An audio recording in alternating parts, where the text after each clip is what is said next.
Good evening, everyone. Welcome to the David C. Hardesty Jr. Festival of Ideas at West Virginia University. Tonight's event is in celebration of Mountaineer Week.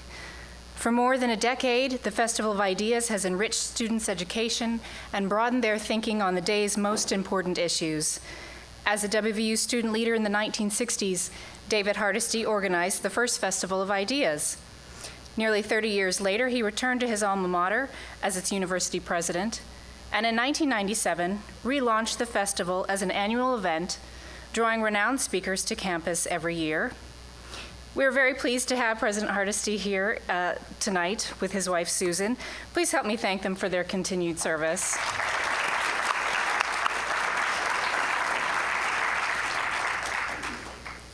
Festival speakers have come to our campus from around the world, from diverse backgrounds, and right here in our own backyard, featuring some of our nation's most brilliant thinkers.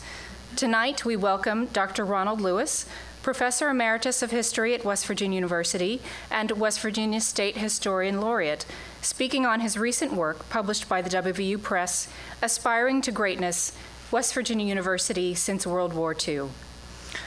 And now, I'd like to introduce the founder of the Festival of Ideas and West Virginia University President Emeritus, David Hardesty, to introduce our speaker.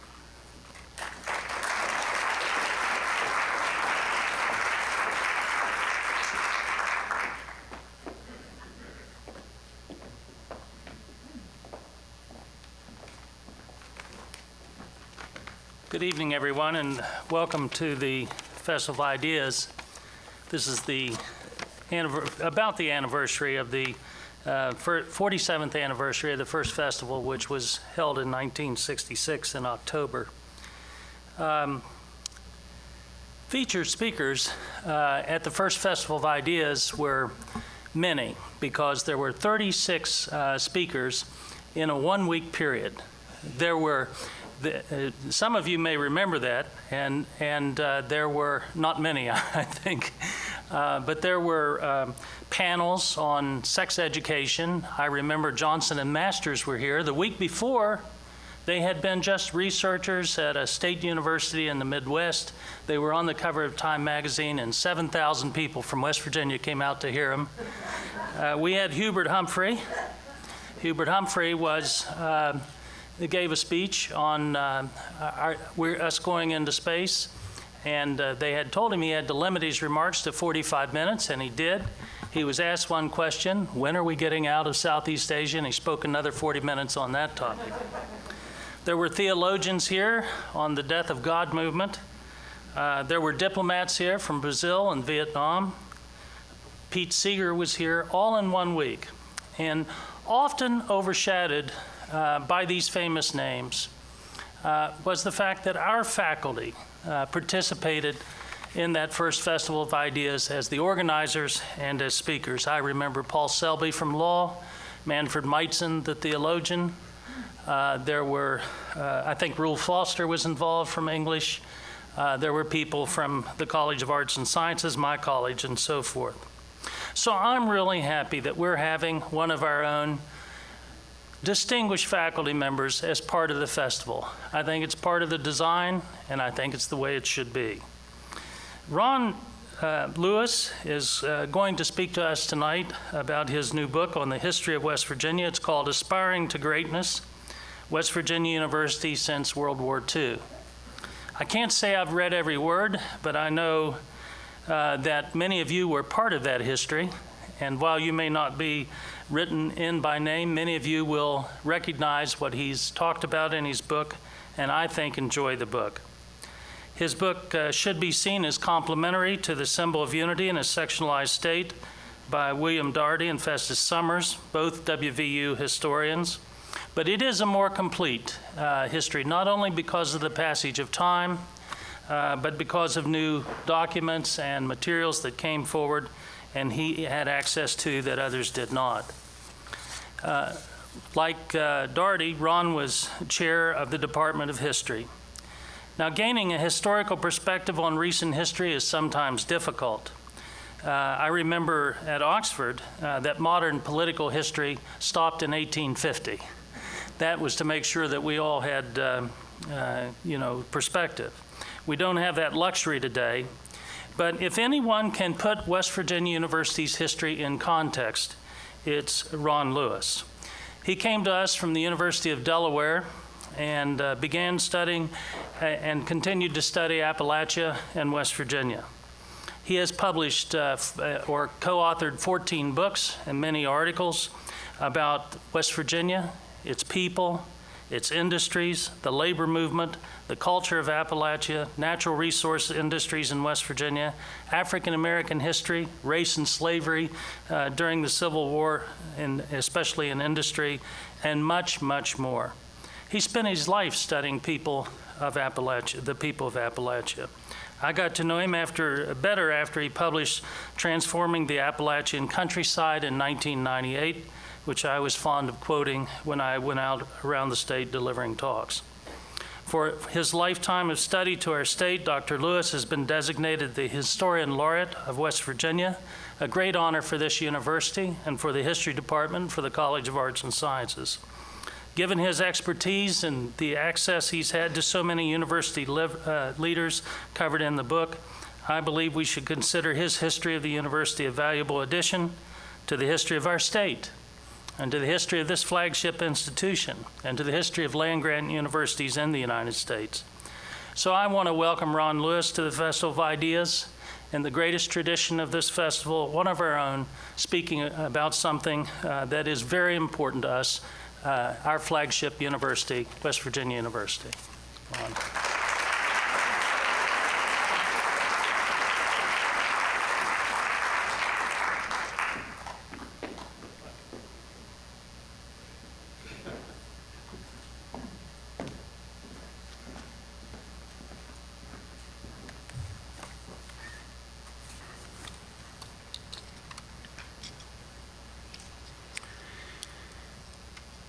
A few weeks ago, I attended an informational meeting on SB 330, the legislation that has aroused the concern of the entire university community. Among the most significant changes built into this legislation is the transfer of personnel decisions from the University to Higher Education Policy Commission. The capacity crowd at the meeting appeared to be stunned by this loss of institutional control. Therefore, I thought it would be timely to focus on just one theme that emerged from my research for aspiring to greatness, namely WVU's historical struggle for self-governance and why that's important. A few words about the title of the book also are in order. Aspiring to greatness raises the question among the faithful, isn't WVU great already? The term aspiring refers to the desire of the WVU community at large that their institution take its rightful place among the nation's great universities. The title also begs the question, what is a great university? Generally speaking, greatness depends on one's point of view. There are numerous university constituencies, including students, faculty, staff, administrators, alumni, donors, the public, politicians, sports fans, to name a few, each with its own perspective on what would make WVU great. University administrators might see intercollegiate athletics as an auxiliary activity or a revenue generator, but diehard fans are more likely to see WVU as an athletic program with a school attached to it. It was fan power that prompted the president of the University of Oklahoma to quip that state legislators should increase the university's appropriation so it could have, the institution could maintain itself so the football team would be proud. Among higher education professionals, greatness is a status reserved for major research universities that are at the forefront of discovering new knowledge and technologies, advance scholarship, and offer excellent educational programs. In his book, The Great American University, former Columbia University Provost Jonathan Cole argues that the great universities are distinguished by their degree of self-governance that they enjoy. The independence of the great universities from official state control has fostered excellence and independence, autonomy and innovation, Cole writes. When the state owns the university, controls the salaries and resources invested in them, the potential for competition is attenuated to non-existent unless there is an official state policy to encourage such competitiveness. The great research universities are able to compete at the highest level in a free marketplace of ideas. According to Cole, the great institutions have been able to pursue their own plans and to invest in areas of research and teaching that their leaders deem best in their pursuit of excellence. Cole's cautionary comments on the retarding effects of the state owning the university might have been addressed directly to the political leaders of West Virginia, who historically have not followed this advice. Nevertheless, WVU has taken long strides toward achieving its aspiration in spite of the persistent efforts of politicians to own the university. Through innovative leadership and the dedication of faculty and staff, WVU has successfully negotiated some demoralizing times without losing sight of its long-term goal of becoming a great university. In fact, the university's history since World War II generally mirrors the developments in American higher education nationally. The period from 1946 to the mid-1960s was one of explosive growth in college enrollment.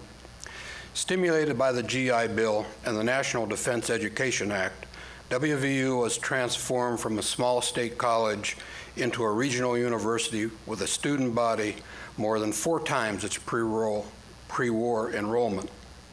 The number of students nearly doubled between 1938 and 1948 from 3,500 to 6,800, and more than doubled again during the 60s to almost 15,000. During these heady days, WVU came to regard itself as a university on the rise. The era of expansion was overlapped by a second period spanning the late 1960s to the 1980s that was dominated by issues of diversity. The fires of protest and reform ignited by the civil rights movement resulted in the 1954 U.S. Supreme Court ruling in Brown versus Board of Education that segregation in the public schools was unconstitutional, and the passage of several really major civil rights acts in the mid-60s. WVU opened its doors to African Americans immediately and almost without notice in 1954. Black athletes played the most visible role in desegregating previously all-white campuses nationwide. At large universities, the social chasms they encountered could be truly substantial. The sports historian John Antonick relates a story involving President James Harlow and basketball star Will Robinson in 1970. One morning on his way to work, Harlow noticed Robinson and some of his teammates thumbing along University Avenue. So he pulled over to give him a lift. When Robinson got into the front seat of the car, Harlow asked him if he was a student. "No, sir," Robinson answered. "I'm a basketball player. Who are you?"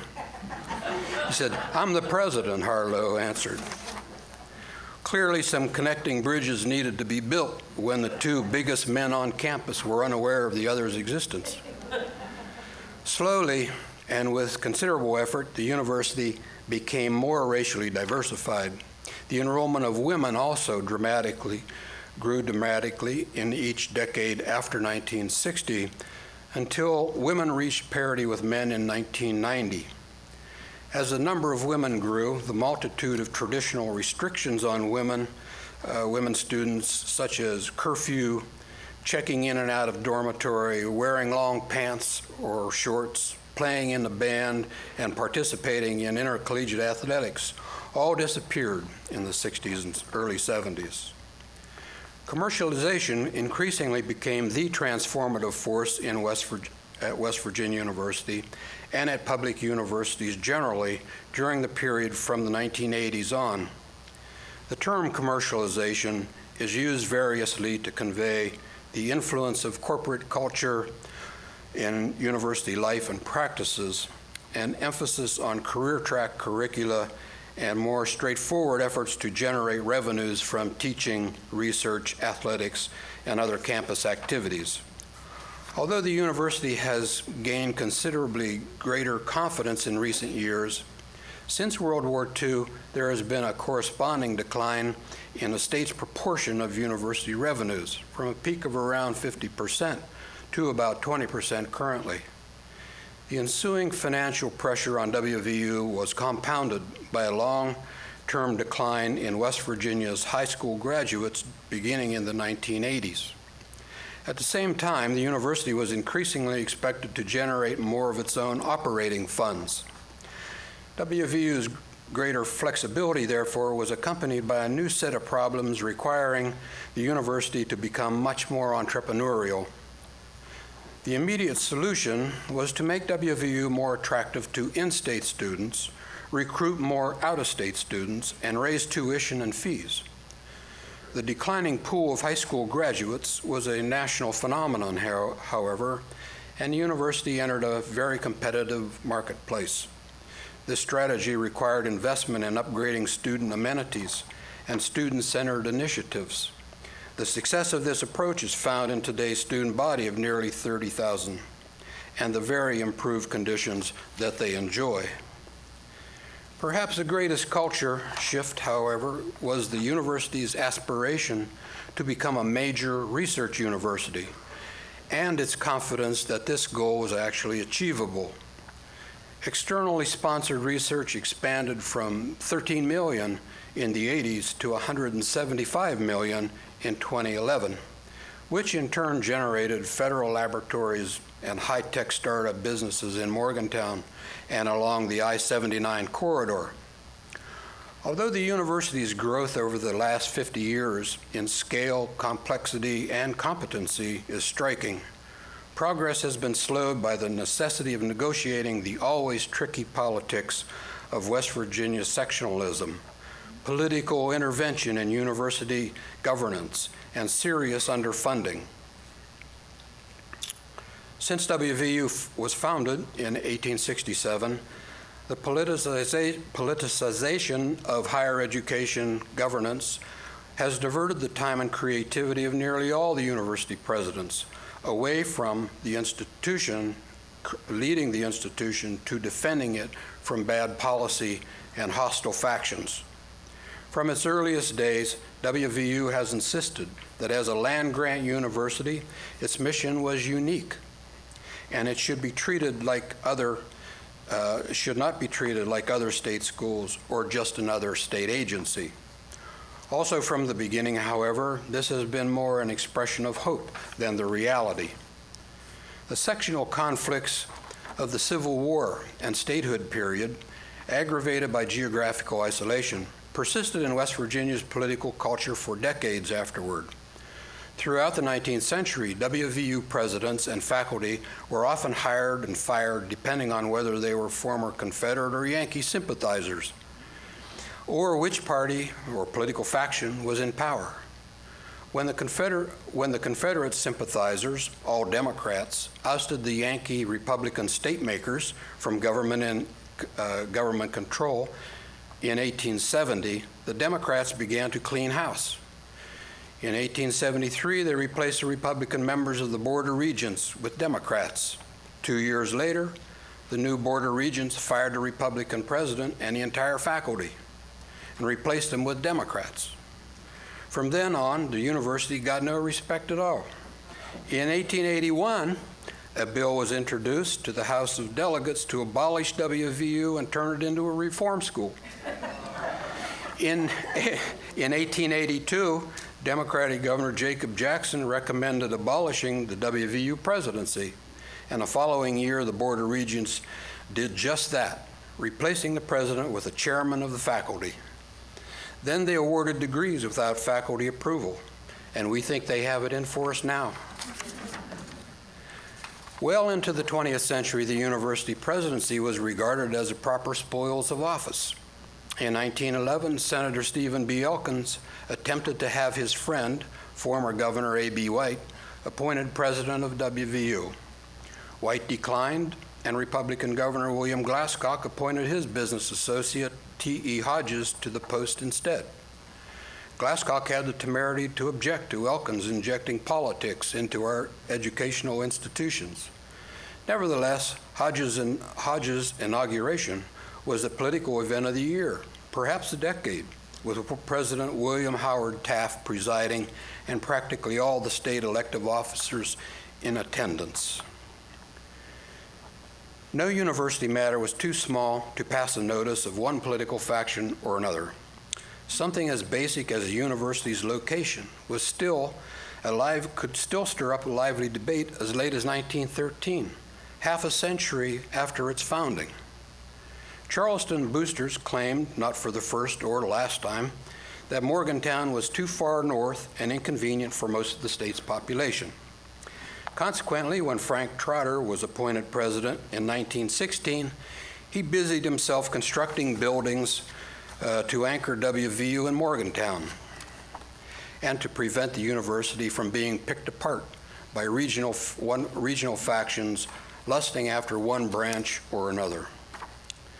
Then there was the small school faction, which united in the early 20th century to hold WVU in check, and which remains more or less intact a century later. Three-term state superintendent of schools, Morris P. Shockey, wanted to be appointed president of WVU in 1920. Some influential Southern politicians and normal school supporters secretly angled to force WVU President Trotter out of office. Governor Howard Gore objected, however, and choosing not to fight over the office, Shockey took the presidency of Marshall instead. The sectional struggle then began in earnest, as Shockey pushed his political agenda to make Marshall the state's leading university. The die was cast for what became a century-long, often no-holds-barred competition with WVU. The legislature controlled the purse strings, but as the state's chief executive, the governor inserted himself repeatedly in university governance. Governor Kump, a Democrat, attended a meeting of the Board of Governors in April 1934 to discuss the tenure of President John Turner. Kump questioned why Democrats were not employed at WVU, pointing out that 32 of the 38 top administrators were Republicans. The Board of Governors, all Kump appointees, then terminated Turner's appointment. 80% of the student body turned out carrying placards proclaiming, "Our university has been a political football long enough," and chanting, "University before politics." Their efforts were not enough to save Turner. State historian Charles Ambler claimed that after Governor Kump sacked Turner, university affairs were determined largely by the governor himself. Similarly, 10 years later, when WVU did not promptly implement Governor Matthew Neely's order to launch degrees in medicine and aeronautical engineering, unfunded of course, Neely replaced 5 of the 7 Board of Governors members. Governor Neely then attended the June 1944 Board of Governors meeting and demanded that President Charles Lowell be replaced. The new Board of Governors complied, even though the previous board had already extended Lowell's contract for the next year. The president refused to vacate the office for the good of the university, and students and the state press once again expressed outrage over the blatant demonstration of political manipulation of university affairs. Students also released an open letter to all West Virginians that denounced the governor's dictatorial action and claimed that WVU was again made into a greased pig in the field game of state politics. That's a great one. As the governor left the board meeting, he was met by a chorus of boos from the students. Overt intrusion in university affairs may have been bad policy and practice, but it was legal. Legislation passed in 1921 established that anyone who was employed by the state fell under the jurisdiction of the governor, the state's chief executive officer. The impasse with Governor Neely was resolved when Clarence Meadows was elected governor in 1944. Meadows promptly appointed a new Board of Governors rescinded Neely's order to fire President Lowell. In 1947, new legislation was then passed vesting governing authority in WVU's Board of Governors. Although appointed by the governor, they could be removed only for misconduct prescribed by law. Friends of WVU hoped that finally the university was safe from political manipulation. At times, bad policy has also acted as a powerful constraint on WVU's development as a research university. World War II and the Cold War presented American universities with strategic opportunities to use federal money for research projects that would greatly expand their science facilities. Many enthusiastically embraced the opportunity.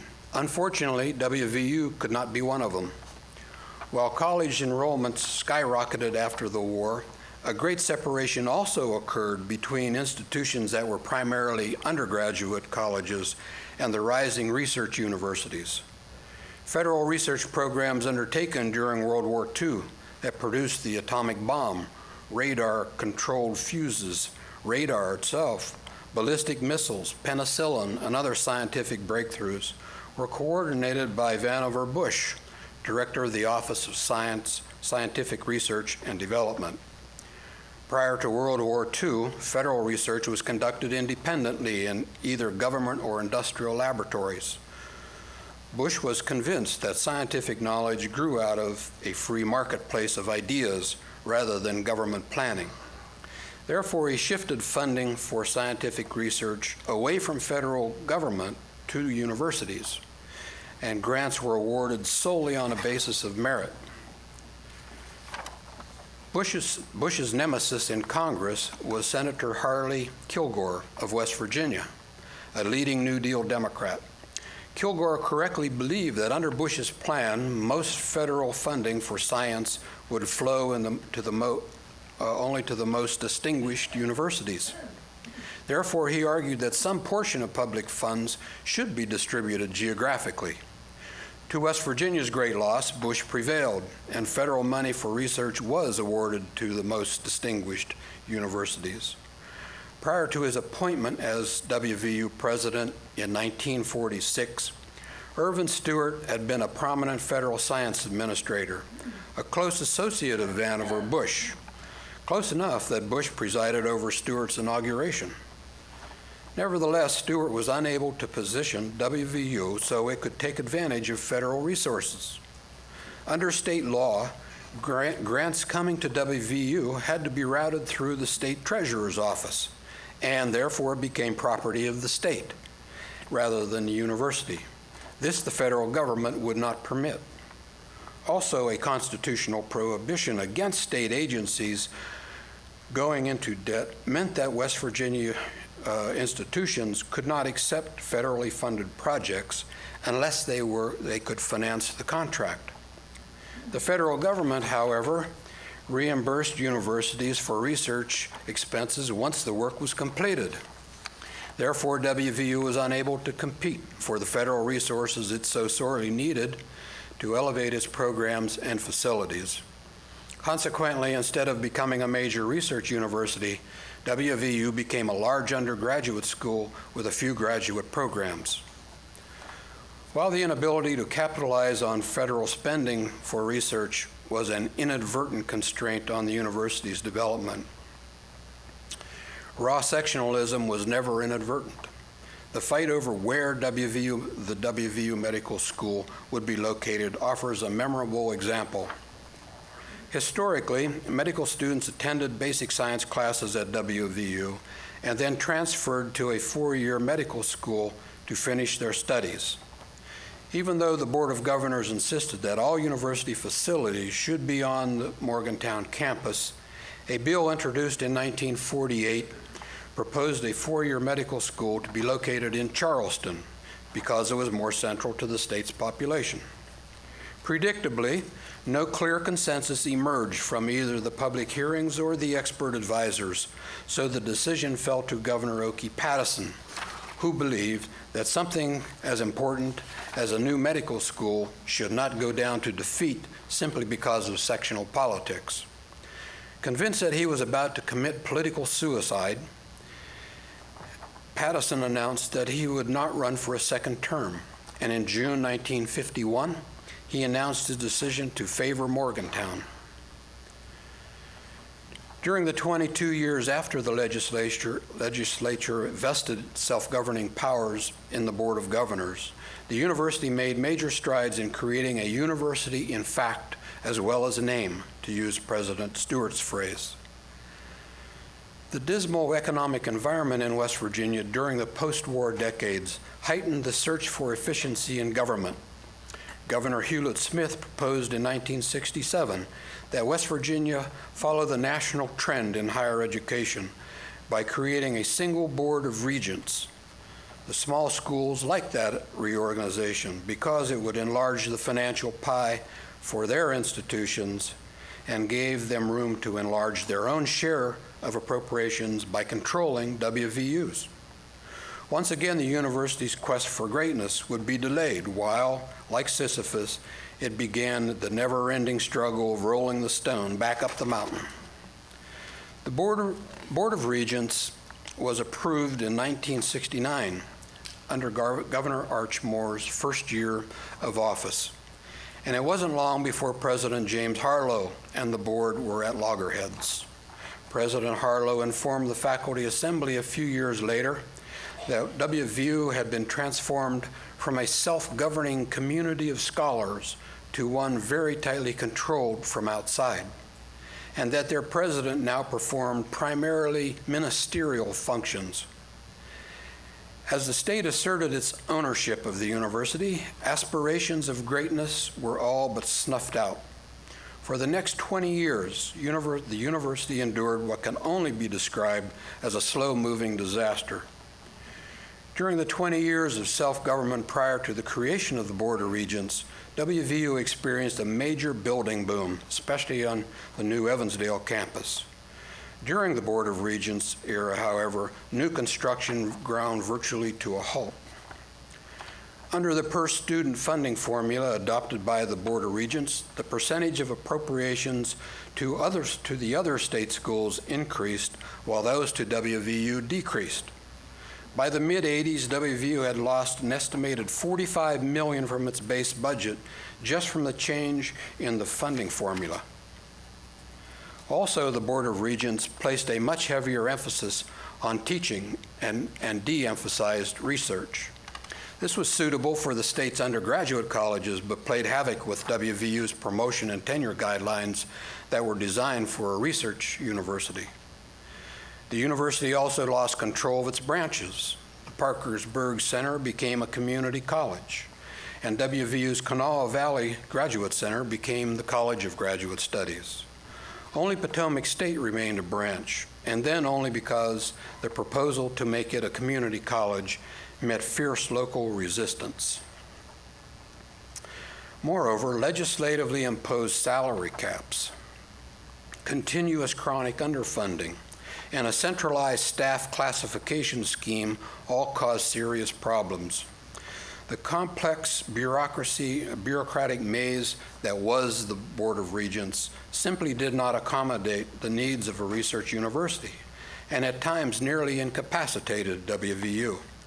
For example, special legislation was required to allow WVU to spend bowl proceeds on computers.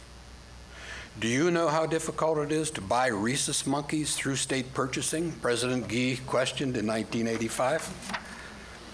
Also, or after 20 years, no one mourned when Governor Gaston Caperton announced in January 1989 that the Board of Regents would expire at the end of the fiscal year.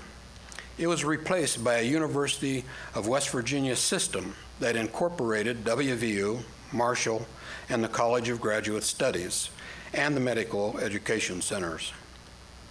The four-year colleges were placed under their own governing board. WVU supporters feared that the new system would simply pick up where the old one left off.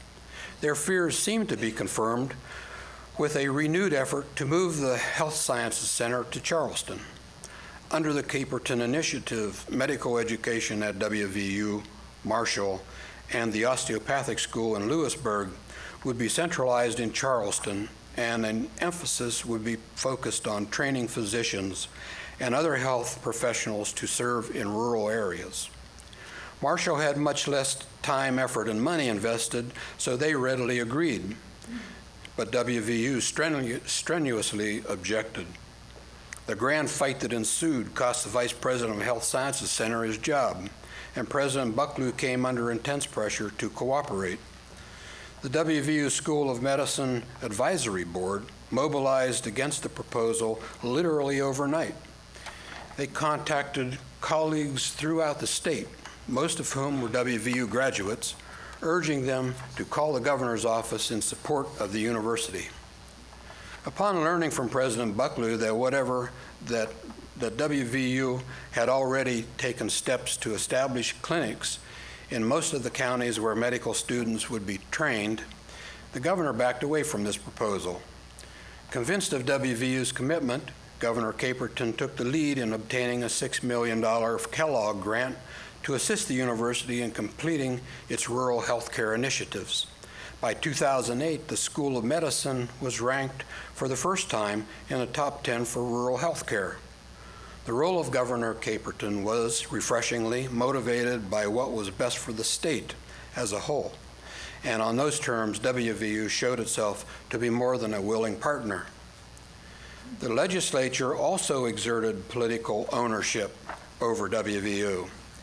In 1993, legislators continued the old practice of setting goals for the university without providing funding to achieve them. These unfunded mandates were not only a financial burden, but also a bureaucratic nightmare, which created tension and distrust that was counterproductive. One administrator declared them policies, procedures, and processes based on the assumption that we are crooks and/or incompetent. In 1995, legislators initiated a 5-year reform package which required all state colleges and universities to reallocate substantial portions of their budgets to meet specified salary targets for faculty and staff, another unfunded mandate. In 2001, the legislature approved still another change in higher education governance by replacing the University of West Virginia Board of Trustees with a Higher Education Policy Commission. The structure changed, but intrusions continued, and so did the funding problems. Cumulative budget cuts between 1995 and 2005 resulted in an estimated $118 million loss to WVU, and more than 500 faculty and staff positions were eliminated. Marshall President Dan Angel joined President Hardesty in resisting still another round of cuts proposed in 2004. Angel captured the level of alarmed exasperation in higher education when he commented that in the beginning there were state universities. Then as money started to decrease, they became state-supported.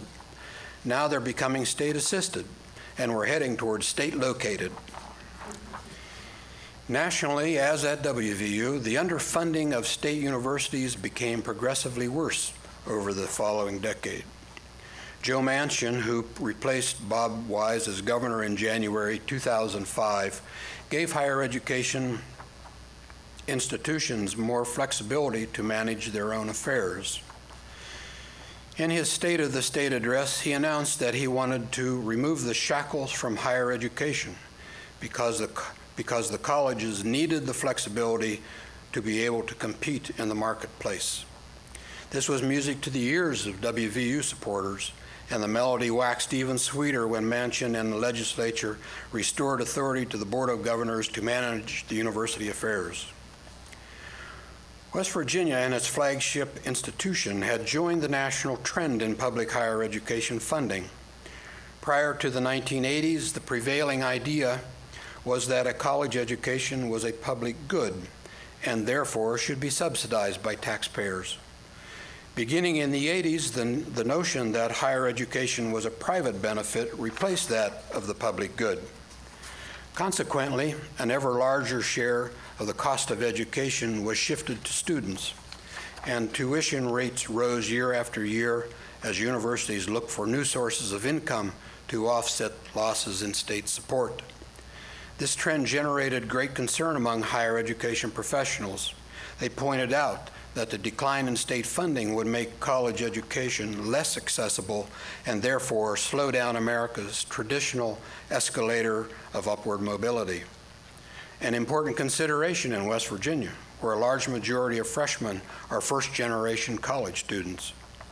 When this happens, a New York Times commentator observed, the states will then learn that important institutions are easy to destroy and devilishly difficult to build. Along with the annual increases in tuition, private giving took on an ever greater role in reducing the impact from the decline in state support. Capital campaigns also have revealed the underlying public goodwill that exists out there for WVU.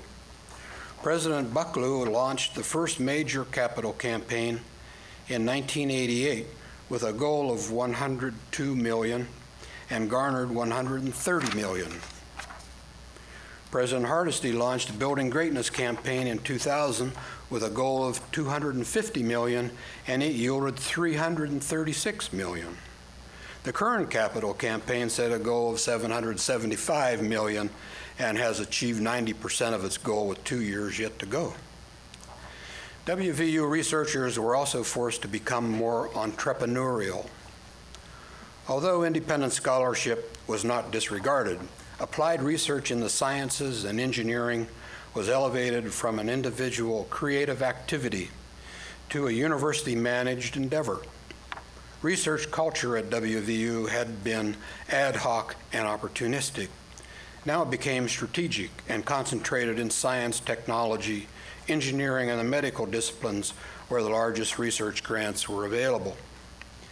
At the dawn of the 21st century, state leaders seemed to at last have accepted the idea that research universities were instrumental in the development of new technologies and economic opportunity, rather than simply a drain on state resources. By 2002, WVU had over 30 specialized research centers. The WVU Research Corp was created in 1987 to stimulate grant development and provide management, patenting, and marketing services for faculty inventions. An Office of Technology Transfer was created to protect, promote, and commercialize research. A business incubator was established to assist entrepreneurs in creating new businesses. The WVU Research Park was underway by 2007, its mission to advance commercialization of inventions through collaboration between the university, industry, and government. Neither the public nor its elected representatives have generally thought of WVU as an economic engine, but the data tell another story. Between 1998 and 2009, the direct and indirect economic impact of WVU grew from $948 million to $5 billion with a B, and job creation grew to well over 20,000 just from the activity in Morgantown, the Morgantown campus. Fortunately or unfortunately, depending on one's point of view, the memorable characterization of the University of California at Berkeley as a gathering of faculty entrepreneurs held together by a common grievance over parking does not yet apply to WVU, although we can relate to the parking problem. Critics of commercialization would find like-minded colleagues in the larger WVU community who, in the words of former Harvard President Derek Bok, worry that the side effects of profit-seeking and the unseemliness of institutions of higher learning, hawking everything from sweatshirts to adult education. But administrators must manage a university in a world as they find it, and without the luxury of Harvard's $55,000 annual tuition or its $40+ billion endowment. Meanwhile, the undeniable truth is that West Virginia University has charted a course to a more promising future than it could have hoped for from its former overdependence on state appropriations.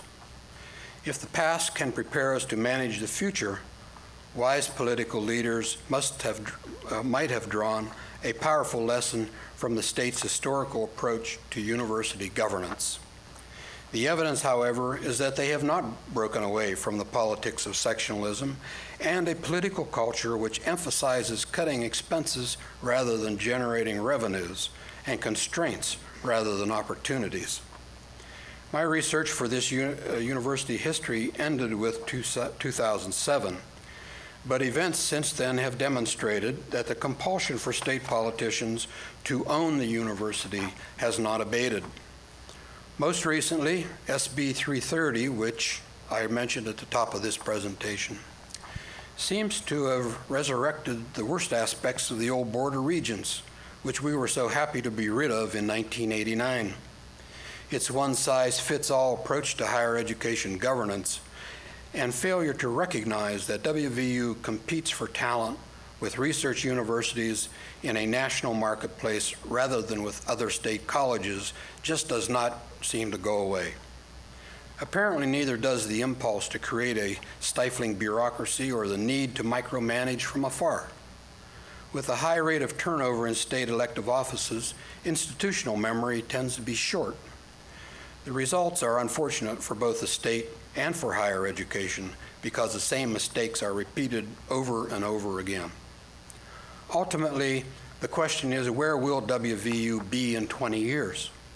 Will it be a regional institution still burdened by the dead weight of state politics? Or will it find a way to rise above the parochial constraints and become a national land-grant institution at the forefront of research and an engine for economic development? Given the freedom to govern itself, the flexibility to set its own priorities, and an adequate level of state funding, there is little doubt that WVU would make a strong bid for that place among the great universities to which it has aspired since World War II. I thank you.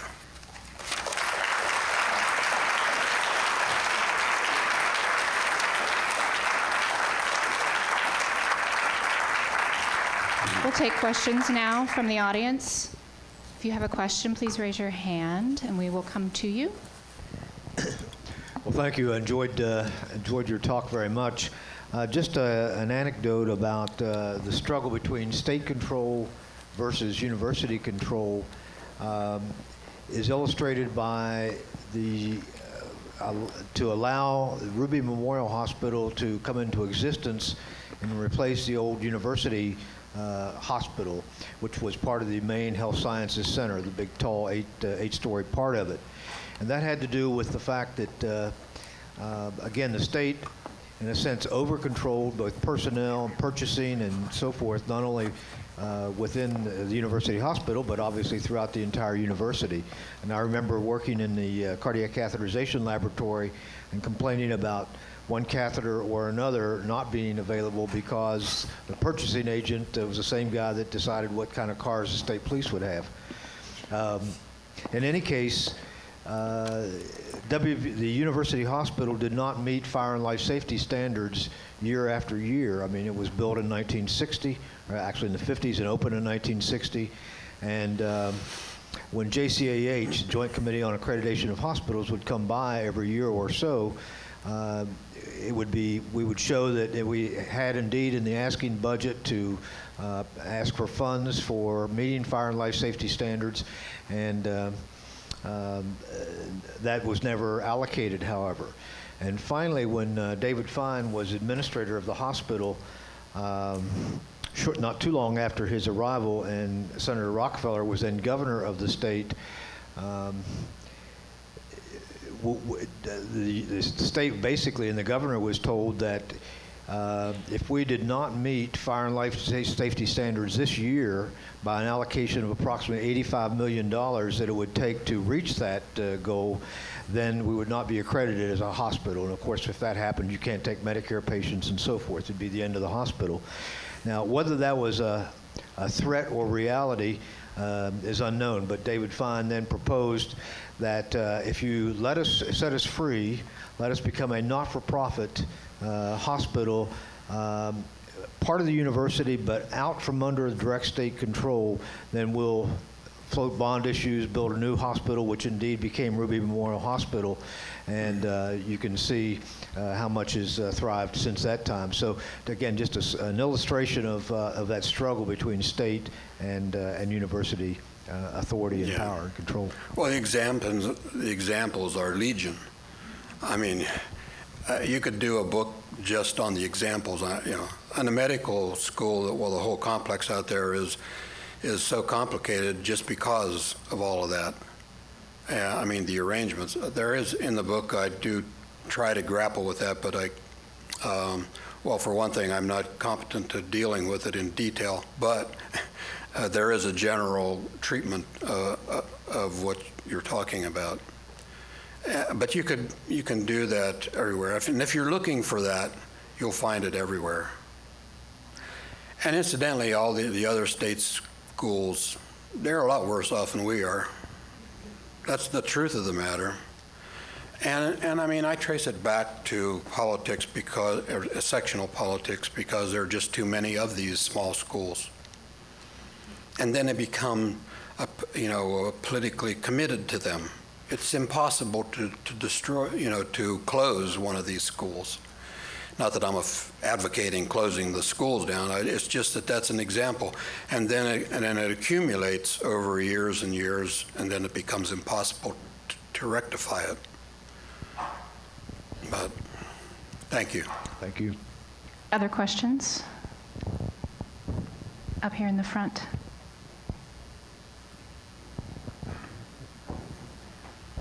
This is not so much a question, but a thank you for the wonderful research that you've done. I've been working on a history of the School of Nursing, as you know, for a while, and I was just so struck by what it took in this state to get a 4-year medical school.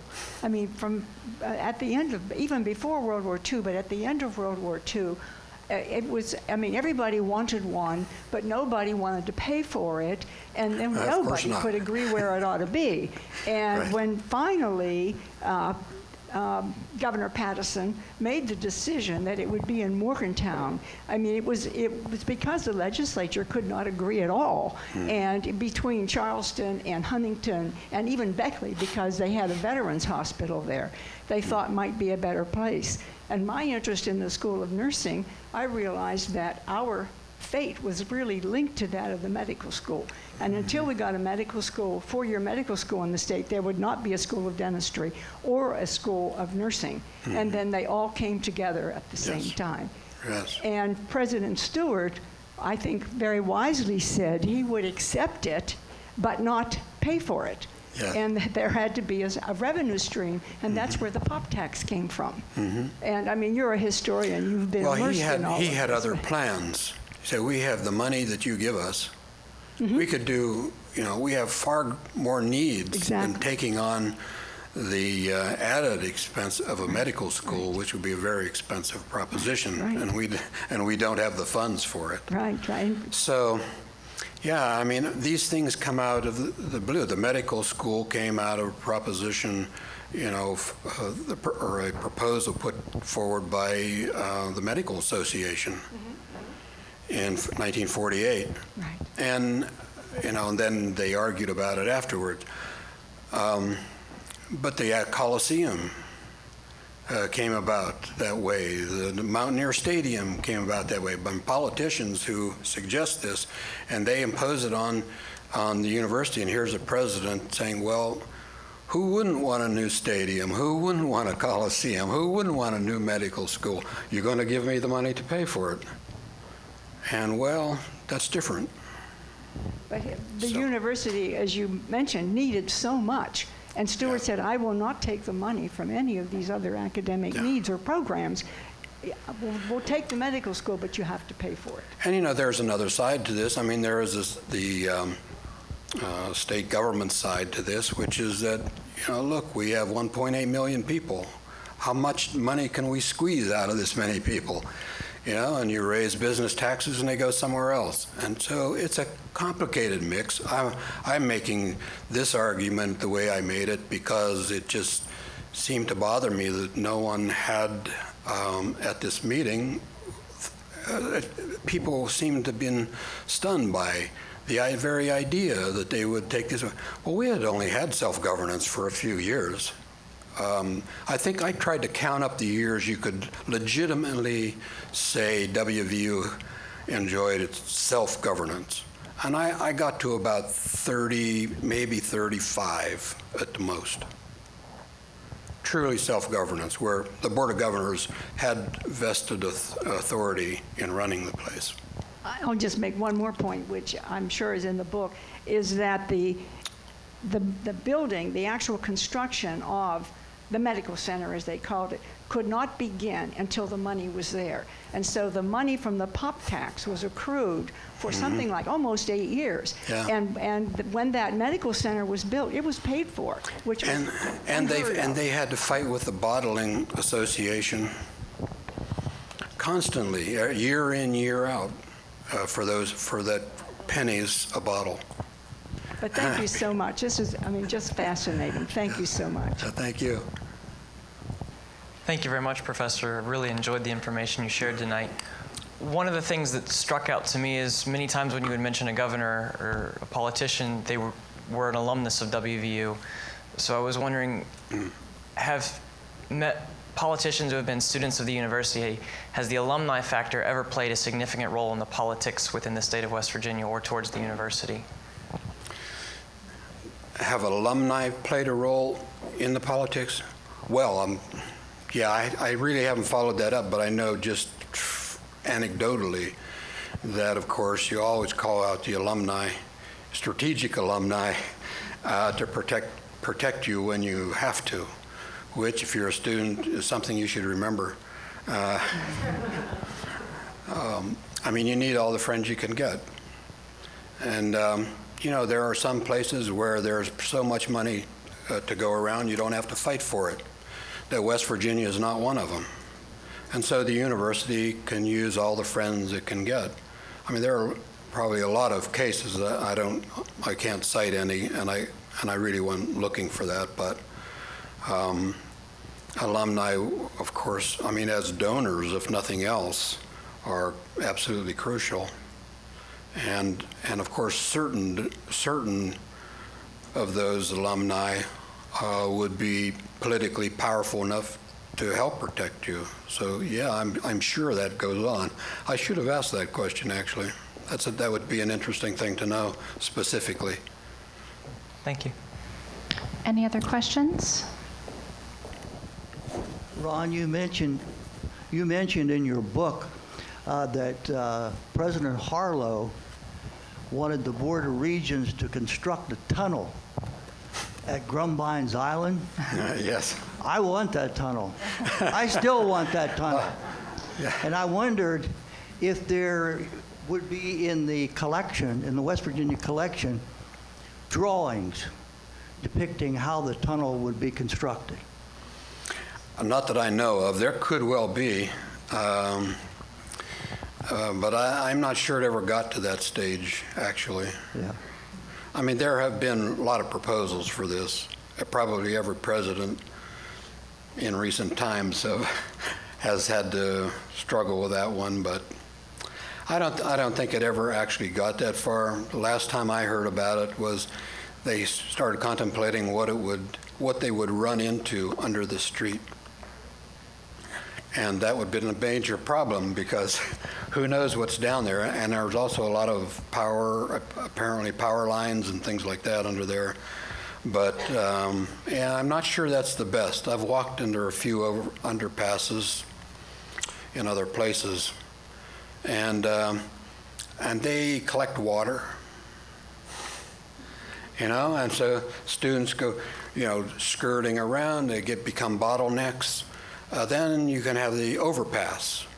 And if it's a really busy intersection, students, they had one of these at Delaware, where I was for some years, and they, students would be lined up just to squeeze through this little tube to get over the street. Pretty soon they just didn't bother. You know, they just walked across the street anyway, which is what they were doing before. So I don't know the specific history of that. It's resurfaced, of course, a number of times how to deal with that.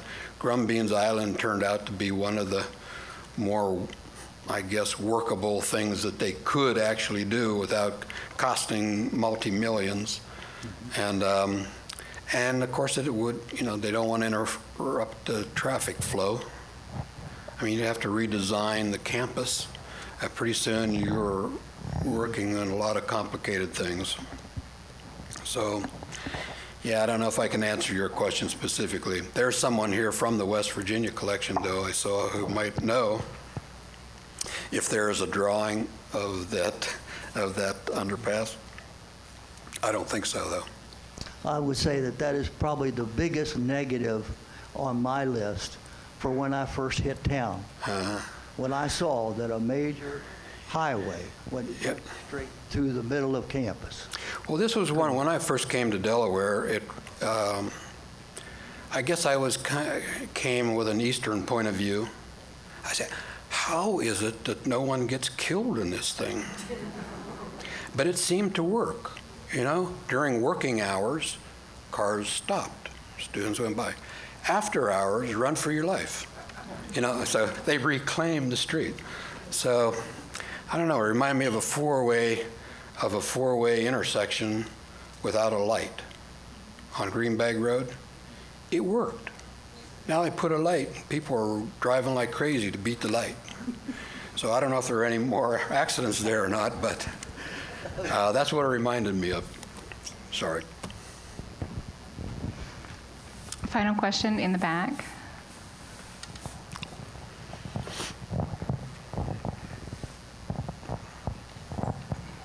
I don't think we have that blueprint in the West Virginia collection, but I Thank you, do John. think it exists. I was trying to cause you trouble, that's all. Well, the physical plant, you know, has a huge bank of old blueprints, and I would really be surprised if drawings were not done for that more than once. But I also have a question, and that you said that you personally were not advocating the closing of smaller schools. Now we of course know that when they were created, it took a half a day to go 100 Sure. miles, and now with, you know, people could conceivably commute from almost anywhere in the state to WVU if they wanted to do that. I mean, that's a little bit unreasonable. And I'm sure it's politics that keeps all these smaller schools open. Absolutely. I'm And the wondering alumni, speaking of alumni, speak very loudly when it comes to such things. I'm wondering if it would be viable, as I think has happened in other states, that no schools would be closed, but they would be under a university system. And rather than every school trying to have a history department or a strong history department or whatever, you know, they could sort of parse out those programs and develop strong programs here and, you know, another one over somewhere else, rather than everybody competing with each other. Well, they'd be glad to parse out history departments, I'm sure, but and they all want to become business schools right now. But yeah, I mean, this has been proposed, and these changes in state governance systems, I mean, that's really what it's all about. They're trying to find a workable way, and there is a state perspective on this. Is there some way that it can spend? It doesn't mean the state doesn't spend an awful lot of its money on education, even though I said that proportionally, the proportion of the operating revenues may go down, but it's just that we've gotten bigger and more things are more expensive and so on, and it's increased on that side. But still, the state has to decide where it spends its money, and of course, that is finding a way to do that through higher education. Governance is one of those ways they try to be efficient. I would suggest they haven't been very successful at that. But again, that's my point of view, and I may have a selective point of view on that, but I don't think so. And all the state schools now, of course, the times have changed. And think of the difficulty at WVU Tech. people in the Kanawha Valley have been shudder whenever they see alumni, the old tech alumni coming, because they have been badgering everybody for years now for the state to put money into tech and take it back to their institution. And this gets to be a political matter, whether it's intended to be or not. So I don't think they could do it personally, but unless they was simply agreed, or unless there was a governor who was especially powerful for some reason and had enough influence, they could simply impose his will on and close a half dozen of them. But then you'd have to decide which half dozen. And I guess there's a way to do that, strictly from make a managerial decision, but it would be very difficult in West Virginia politics to do that. Not that it shouldn't be done, but it would be very difficult. So don't plan on it. With that, I think we're going to close for the evening. Please help me thank Dr. Lewis for his talk tonight and his research. Thank you. Very insightful.